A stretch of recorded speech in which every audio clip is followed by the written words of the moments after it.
Ir mirando lo que está sucediendo e ir con tus invitados analizando estas obras y la posibilidad de lo que viene. Adelante, Gonzalo. Hola, ¿qué tal, Roberto? Un saludo cordial a la amable audiencia, teleaudiencia en el país a través de Televicentro, a través de Radio Quito, Platinum FM. En efecto, son las 17 horas 32 minutos, una hora menos en Galápagos. Tenemos sobre la mesa elementos de juicio todavía no tan claros, de acuerdo a los dos exit poll, que son encuestas a boca de urna que hicieron empresas encuestadoras y que proporcionaron a través de distintos medios, tanto Cedatos cuanto perfiles de opinión. La diferencia en Cedatos es de 6.04 a favor de Guillermo Lasso y la diferencia de perfiles de opinión 4.04 puntos porcentuales a favor de el candidato Lenín Moreno. Hay que decir que Participación Ciudadana realizará un conteo rápido y luego vendrán los datos del conteo oficial del Consejo Nacional Electoral, que como han escuchado ustedes esta tarde, se entregarán cerca de las 8 de la noche. Nosotros vamos a dar paso de inmediato entonces a... Sí, perdona. Ya. Vamos a dar paso en este momento a nuestros invitados para hacer un análisis primigenio de estos primeros datos y resultados. Está con nosotros la periodista Mercedes Álvaro, ella es corresponsal de Ecoaméricas y también del portal Infobae. Nos acompaña Lolo Echeverría, director de la revista Criterios de la Cámara de Comercio de Quito y articulista de Diario El Comercio, y nuestro director adjunto Marco Arauz, director adjunto de Diario El Comercio. Los tres, gracias por estar aquí, bienvenidos, buenas tardes. Bueno, no sé si tenemos suficientes elementos en la mesa como para hacer un análisis de lo que ha ocurrido. Sin embargo, creo que es el reflejo de lo que ha sido una campaña polarizada, tensa. En fin, vamos a saber qué opinan ustedes de estos primeros datos de exit poll, encuestas a boca de urna. Mercedes, buenas tardes, bienvenida. Buenas tardes, gracias, Gonzalo. Bueno, me parece a mí bien importante retomar las palabras del candidato Lasso cuando decía que ha ganado la democracia. Todavía tenemos que esperar los resultados oficiales. Hay dos encuestadoras que tienen resultados contrapuestos. Las dos tienen una diferencia importante, la una más de 6 puntos a favor de Lasso, la otra más de 4 puntos a favor del candidato Moreno. Creo que lo importante aquí es tomarlo todo con serenidad. Van a ver el conteo rápido a las 8 de la noche. A las 8 de la noche también estamos esperando que salgan los primeros resultados del CNE. Parecería que ya hay una tendencia, ya hay, pero tenemos que esperar los resultados oficiales. Pero yo creo que más allá de eso, lo importante en este momento es que todos los ecuatorianos pensemos en que es la hora de la unión. Tenemos que reconciliarnos, más allá de los resultados tenemos que reconciliarnos. Estamos en un país absolutamente dividido en dos. Los unos a favor, yo no diría siquiera del candidato Lasso, los unos a favor de que se acaben los 10 años del gobierno del presidente Correa y de la Revolución Ciudadana, y los otros esperando que continúen la Revolución Ciudadana. Es momento ya de reconciliarnos. Mañana ya será otro día, ya tendremos el panorama claro, pero el país sigue. Y lo que tenemos que hacer es empezar a pensar de una vez cómo vamos a resolver la crisis económica, cómo vamos a volver a unir a los ecuatorianos, y creo que también este es el momento del llamado a respetar los resultados. Correcto, luego de un momento hacemos otros apuntes sobre ese día de mañana y los 4 años que vendrán, pero queremos saludar también a Lolo Echeverría para que nos dé su primera apreciación después de haber escuchado a Mercedes Álvaro. Buenas tardes, Lolo. Gracias, Gonzalo, un placer estar con Mercedes y con Marco. Me parece a mí que los partidarios de una y otra candidatura han delatado con su actitud lo que está pasando. Vemos por un lado un entusiasmo superlativo y de otro lado, en cambio, perplejidad. Me parece que ellos advierten que está claro lo que ha ocurrido. Un candidato tenía que remontar 20 puntos, del otro solo 10, y según las encuestas de estas a boca de urna, esto que parecía complicado, difícil, parece que ha ocurrido y los dos están muy cerca, pero ya los unos se sienten ganadores y los otros se sienten tocados, afectados. No es lo mismo declararse victorioso que decir vamos a esperar. que todos los unos a celebrar, los otros a esperar, me parece que es lo que resume lo que hemos visto en imágenes de esta tarde al cierre de las votaciones, Gonzalo. Muy bien, seguimos conversando en un momento. Marco, buenas tardes. Buenas tardes. Director adjunto de Diario El Comercio. A ver, ¿cómo has visto este primer momento después del cierre de las votaciones a las 5 de la tarde? Bien, lo primero es un país, sí, bastante polarizado, que creo que es la consecuencia de varios años de un ejercicio de gobierno, pero también veo, y con entusiasmo, un país que de algún modo le ha estado apostando al cambio. ¿En qué sentido? Esa idea monolítica de un gobierno empezó a falsear, si se quiere, con las elecciones seccionales de hace unos años. Los resultados de la Asamblea tampoco nos dan esas votaciones monolíticas de antes. Y ahora, pues sí, ha habido un remontaje, como señala Lolo, y no nos olvidemos de que el propio candidato Lenín Moreno ha hablado de cambio y de una nueva época. Es decir, si sumamos todos estos elementos frente a unos 10 años de bonanza económica y de, bueno, un poco menos, si se quiere, de un gobierno basado en una bonanza económica, vemos que hay unos espacios que se van abriendo hacia un cambio de ese modelo. Hay que esperar, coincido absolutamente en que hay que esperar los resultados, evidentemente, para saber qué pasa, y lo más importante es pensar en el país, pensar en que esta polarización es una polarización muy desgastante, que puede ser conveniente políticamente, pero a la final los resultados logrados de posiciones extremas y sin consensos finalmente pueden desmoronarse o pueden tener traspiés. Tenemos una primera foto, ¿no es cierto? Sí. 2 encuestadoras, encuestas a boca de urna y 2 resultados muy disímiles. No hay ni siquiera lo que se dijo en los últimos días, cuando ya las encuestadoras ya no divulgaban sus datos, ese empate técnico, ese ajustadito. No, cada una da datos muy separados. Pero la realidad, la que ustedes ya han puesto sobre la mesa, es que hay muchas tareas por hacer. Hay una polarización, otros la llaman, en Argentina la llamaron, por ejemplo, una grieta, la grieta de los 10 años del kirchnerismo. Hay muchas tareas por hacer en el ámbito económico, hay una economía que está como está, la gente expresa su preocupación en el aspecto económico, en el empleo, en la contracción o recesión, según como se lo quiera ver, y esa será la tarea del próximo presidente, se llame Guillermo Lasso o Lenín Moreno. Hay reformas políticas que se han propuesto por otro lado y, por supuesto, hay tareas en materia de conciliación después de esta crispación. ¿Por dónde empezar? ¿Qué tendría que hacer el próximo gobierno que posesione el 24 de mayo, más allá de los resultados oficiales que conoceremos con el paso de las horas? Mercedes. Insisto, Gonzalo, para mí la primera acción es la reconciliación del país. Pensar en que Ecuador es uno solo y que Ecuador va a salir adelante con el esfuerzo de absolutamente todos. Hemos vivido una campaña política muy dura, tanto en la primera vuelta como en la segunda vuelta. La campaña sucia que hemos visto por todo lado, que hemos visto de los dos bandos, cosas que no nos hubiéramos imaginado que podían pasar en el país, pero las hemos visto. Y es hora ya de que todos dejemos atrás, lo importante es pensar en el país. ¿Será que los perdedores, y todavía no sabemos con nitidez quiénes serán, están dispuestos a bajar las lanzas? Yo les tomaría la palabra y creo que todos los ecuatorianos tenemos que tomar la palabra a los dos candidatos, a los dos partidos políticos, a los dos grupos que estuvieron en esta contienda electoral de la segunda vuelta.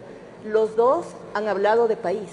Tanto Alianza País como la Alianza Creo Suma, como los grupos políticos que se han unido a cada una de estas tendencias, han hablado de pensar en el país. Este va a ser el momento de que en verdad demuestren que no estaban pensando únicamente electoralmente en ganar la contienda, sino estaban pensando en país. Gane quien gane, tenemos que ver a los perdedores que se sumen al esfuerzo para sacar adelante al país, porque de lo contrario quedarán desenmascarados que lo único que buscaban eran lograr el voto para entrar al poder o para continuar el poder. Es un mensaje nítido, sano, el de Mercedes Álvaro de la reconciliación, pero Lolo, ¿eso cómo se hace? Esto se hace primero proclamando que es verdad lo que se dice, que no siempre es así entre los políticos. Ya se sabe el dicho que según el cual los políticos ni dicen lo que sienten ni hacen lo que dicen. Bueno, ahora hay que primero unificar eso en los ganadores y los perdedores para después juntos construir un país. Si es que están muy cerca, para ninguno sería fácil la tarea de gobierno. Ambos tienen problemas muy complejos que resolver.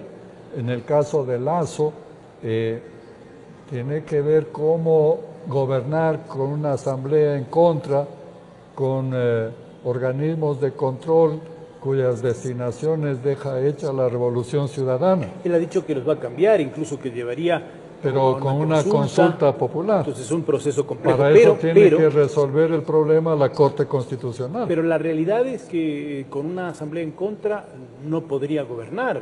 Tendría que hacer unos cambios políticos drásticos por ese camino. No es tan fácil, bueno, pero es la oferta de campaña, ¿no? Esta es la oferta de campaña y esto no es la primera vez que un presidente gobierna con asamblea en contra. En esas condiciones simplemente tiene que negociar, entenderse, buscar la gobernabilidad, buscar el bien del país. Pero si fuese Moreno el que ganara, tiene también problemas extremadamente complejos. Y el primero sería la reconciliación interna antes de la reconciliación nacional, porque evidentemente quedan divididos. Sobre lo que dijo hace un momento Marco, el escenario de la Asamblea, aún en el caso de que gane Guillermo Lasso las elecciones de hoy, ya no es el mismo de aquel que tuvimos antes, esa mayoría absoluta, abrumadora, ¿no? Evidentemente, ya no tiene la mayoría calificada, digamos, que le permita hacer y deshacer como hizo en el pasado. Entonces, en estas condiciones tiene mayoría, pero no tiene el gobierno. Y entonces aquí viene a hacerse realidad la única democracia buena que se conoce, que es la del equilibrio de poderes. Me voy al otro lado, Marco, porque Lolo acaba de hacer un apunte interesante. Tampoco es lo mismo gobernar para Lenín Moreno, porque tiene que recomponer una serie de relaciones políticas internas, tiene que, desde luego, marcar una diferencia. Tú lo apuntabas hace un rato bien, que lo dijo desde aterrizó del avión para ser candidato con el presidente Correa. O sea, ¿es continuismo o es una línea distinta? ¿Y cómo se hace eso también, ¿no? Bueno, ya lo dijo Lolo, el primer reto del candidato Lenín Moreno, en caso de llegar a la presidencia de la República, sería hacer una recomposición de fuerzas internamente. Es decir, ahí finalmente cómo se establece un esquema de gobierno, por ejemplo, digamos, frente a una decisión económica, ¿cuál es el equipo? Gobierna el candidato ya presidente, gobierna el buró, etcétera, etcétera. Hay una serie de complejidades que debieran ser resueltas en el caso específico. Pero yendo un poco más allá también, yo creo que los dos, el país tiene, ya lo hemos dicho aquí, los dos candidatos, en caso de llegar a la presidencia, tienen unos retos económicos urgentes, el país los tiene y hay que resolver cosas que no se han resuelto, que se han ido dilatando. Por ejemplo... ¿Por qué no nos señalas las urgencias económicas desde tu punto de vista? Algunos de los panelistas aquí lo saben más que yo, pero creo que terminar el proceso de cambio de matriz productiva es uno de ellos. Otro, indudablemente, revisar el tema del gasto, revisar el tema de la deuda. ¿Terminar el proceso de matriz productiva o hacerlo? Porque realmente esa fue una oferta de la campaña de Rafael Correa, Jorge Glass, hace 4 años, ¿no? Pero yo he escuchado también, y creo que bueno, hay evidencias he escuchado que se puede partir de la infraestructura que de un modo u otro se ha hecho ya. Es decir, hay una infraestructura vial, hay una infraestructura, por ejemplo, energética, en fin, hay cosas que se han hecho en el país pero no se ha culminado, no se ha pasado de un modelo extractivista hacia un modelo de valor agregado, por ejemplo, y eso es importantísimo de hacerlo. No puede seguir el país viviendo de las materias primas y de la deuda y de los tributos, por supuesto. O sea, cuando uno quiere hacer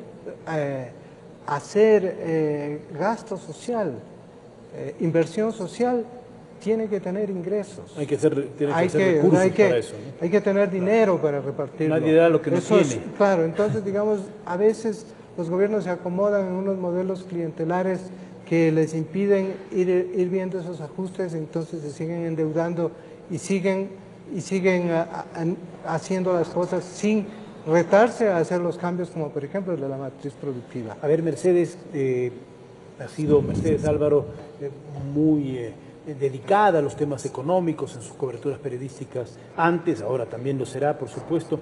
Si tuvieses que hacer un listado de por dónde empezaron lo económico, ¿qué pondrías de prioridades? Creo que la primera prioridad es definitivamente la reducción del gasto público. Durante estos 10 años la bonanza petrolera le dio liquidez al Estado y con esa liquidez se impulsó el gasto público para también apalancar el crecimiento. Ya no hay bonanza petrolera. Si los precios del petróleo suben, no vamos a volver a los niveles de los que gozó el gobierno de Correa durante prácticamente yo diría los 7, 8 años de su gobierno. Tuvo precios cercanos a $100 ya quitando el descuento. Mientras en los años anteriores se había tenido un promedio de $28 por barril.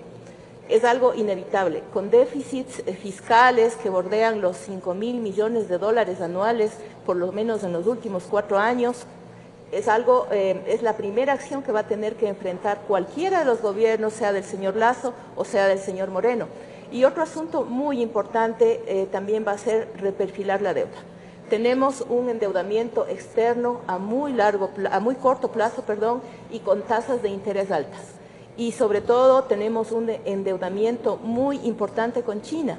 Hay que reperfilar esa deuda y hay que tratar de tener nuevamente el petróleo, porque el petróleo prácticamente está vendido todo el petróleo a China. No tenemos petróleo. Ese es un punto muy importante. Y lo otro también, le he oído mucho al gobierno, a diferentes funcionarios del gobierno, que tenemos un endeudamiento manejable, pero en ese endeudamiento manejable del que ellos hablan, no estamos considerando los préstamos que ha hecho el Banco Central, los créditos de corto plazo, los préstamos entre las diferentes instituciones estatales, los préstamos del BIES. Un recálculo con la deuda consolidada para cambiar, por ejemplo, ese techo que se ha dado del 40%. Que en determinado momento, como en este caso, cuando nos conviene, tomamos los parámetros del Fondo Monetario Internacional, que sin embargo es muy criticado para otras cosas. Para deuda se está tomando parámetros del Fondo Monetario Internacional, pero cuando el Fondo Monetario Internacional da una cifra negativa para el país, entonces hemos dicho, no, lo del Fondo Monetario no nos sirve. Bueno, Mercedes mencionó algunas cosas, Lolo, pero yo digo, y le he preguntado, por ejemplo, a Guillermo Lasso, alguna vez a los otros candidatos también, ¿usted se ve sentándose frente a Xi Jinping diciéndole que le vamos a cambiar la deuda o hacer qué tipo de gestiones se pueden hacer para cambiar ese perfil de la deuda, endeudarse con distintas tasas de interés, con distintos plazos? ¿Es viable desde tu punto de vista? Me parece que así de partida gratuitamente no es viable eso. Esto hay que hacer un proceso antes de recuperación de confianza. Por eso yo pondría otras 2 prioridades aparte de las que han dicho. La primera es aterrizar en la realidad, volver a la empresa privada. La empresa privada es la que genera bienes y servicios, la empresa privada es la que genera recursos para que sobrevive el Estado. Hemos vivido una década en donde el Estado creyó que podía hacer y deshacer y que podía manejar la economía y generar la economía. Y entonces la participación del Estado, que era un 20%, subió a un 40%. Ahí se delata la anomalía. Entonces hay que recuperar el ambiente de negocio adecuado, brindar confianza para que haya inversión interna, inversión extranjera, y eso genera todo lo demás, incluyendo la confianza para poder renegociar la deuda. Y la segunda prioridad, solo lo menciono y después, es combatir la corrupción. Nosotros no podemos seguir echando el dinero así como en manos de los corruptos. Solo una cosa más, si me permite el director de cámaras. ¿Qué nos toca esperar esta noche y qué nos toca esperar de aquí al 24 de mayo, a los 3, rápidamente? Por favor, Mercedes, Lolo y Marco. Nos toca esperar que todos aunamos esfuerzos por sacar adelante al país. La crisis económica es muy dura y todos vamos a tener que arrimar el hombro, vamos a tener que entender que sea cual sea el gobierno, van a haber medidas, con la esperanza de que vamos a tener crecimiento en el futuro y van a mejorar las condiciones económicas para todos. Correcto. Lolo, así rapidito. Este periodo es fundamental para aterrizar en la realidad. Cualquiera que sea el ganador tiene que exigirle al gobierno saliente las cifras correctas y reales de la economía. Correcto. Marco Arauz. Sí, yo pienso que es una transición transparente, una transición clara y desde luego ponerse a trabajar desde mañana mismo porque hay mucha tarea urgente en el país a nivel económico, político y social. Hay mucho por hacer y hay que ganar tiempo. Muchas gracias a los experimentados periodistas, Mercedes Álvaro de Coméricas Infobae, Lolo Echeverría de la revista Criterios y articulista del Comercio, y el director adjunto de Diario El Comercio, por su aporte, por su presencia aquí en las instalaciones del diario esta tarde. Creo que han puesto sobre la mesa muchas cosas y nos dejan pensando.